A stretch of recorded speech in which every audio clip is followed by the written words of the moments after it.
Hey everyone, it's Sean, and I'm back with another review. This time I'll be checking out a new case from Raidmax that I believe is pronounced Gama. We'll be doing my normal type of review by doing an unboxing, overview, and overall review of the case. I may or may not be doing a complete build in it, however I'll see how I feel at the end of my review. Without further ado, let's get into it. First up, we'll be taking a look at the unboxing. The box that it comes in is pretty normal. On the front, it has a picture of the front of the case, as well as the logo. And the side has information that we'll be going into later in the video. The other sides of the box are the same, so let's hop into the case itself. Taking the case out of the box, you can see that it's very well protected with styrofoam and plastic wrapped around it. This means you won't have to worry about it getting damaged while it's being shipped. Taking all of this protection off reveals the case itself. It has a very bulky design, which obviously isn't a bad thing. And the one I got came in white. They also have this case available in black, orange, and green. My personal favorite is white, just because that's one of my favorite colors, so I'm a bit biased. Let's take a look at the sides of the case. One side is the back, and it's what you'd expect. It's completely blank, however I do notice that it has a convex design, which isn't like other Raidmax cases. This gets me excited to work in it because it means that there's room for wires to breathe, and also means that it'll be easier to work with, hopefully. The back of the case also has pretty standard stuff. There's a spot for a 120mm fan, which it comes with, as well as 7 expansion slots, and the spot for the power supply, of course. The front also has a convex design, and isn't really flat like most cases. The only ventilation is at the bottom, which gets me a little worried about airflow, but I guess we'll see how that turns out if I do a complete build in this case. The last side of the case, which houses all of your main PC components, is a tempered glass panel. Nowadays, I can't even have a case that doesn't have some sort of glass, so I definitely won't be complaining about having it on this case. So removing the different panels on this case is very easy. All of the plastic panels just snap off. On the front, it actually breaks apart into 2 pieces. First, you remove the top colored piece, and after that, you remove the bottom ventilated piece. It's the same for the top, you simply grab one side and pull it off.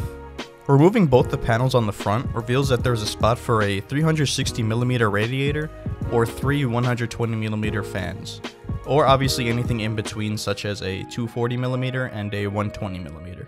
Same thing at the top, removing the panel shows that you can fit a 360mm radiator up there as well. I also want to talk about what the inside of this case looks like.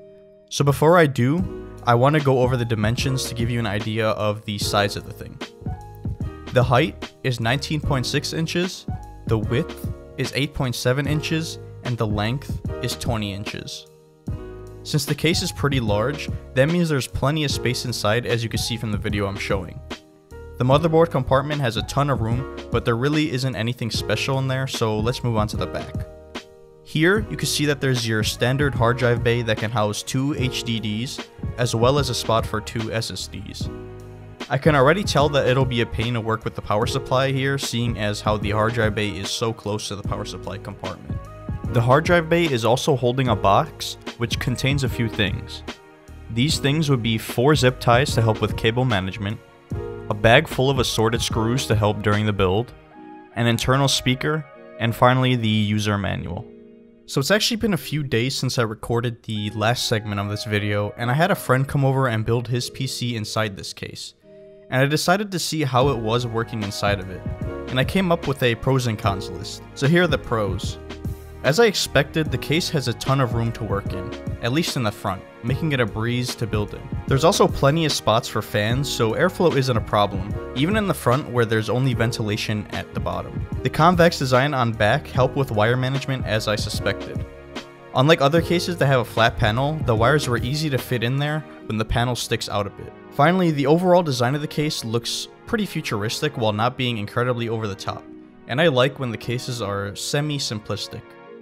For the cons, the only issue I saw with this case was the power supply area, and this is my usual complaint for Raidmax cases. There really isn't any room to fit the wires that come out of the PSU since the HDD bay is so close to it, and you end up having to shove the wires in different places, which isn't ideal. However, this is the only con, and it's something that can be easily fixed in their future cases. Overall, I could say that this is a very solid case, and for the price tag of $70, I didn't expect anything less. Other than the one issue I had, It was pretty fun for my friend to work in, and I ended up actually letting him keep it. I said this in a comment on one of my recent videos, however I just wanted to apologize for the lack of benchmarks lately. The only reason I haven't been doing these as often is because there really isn't any new games that have been coming out, which means I have no content to work with.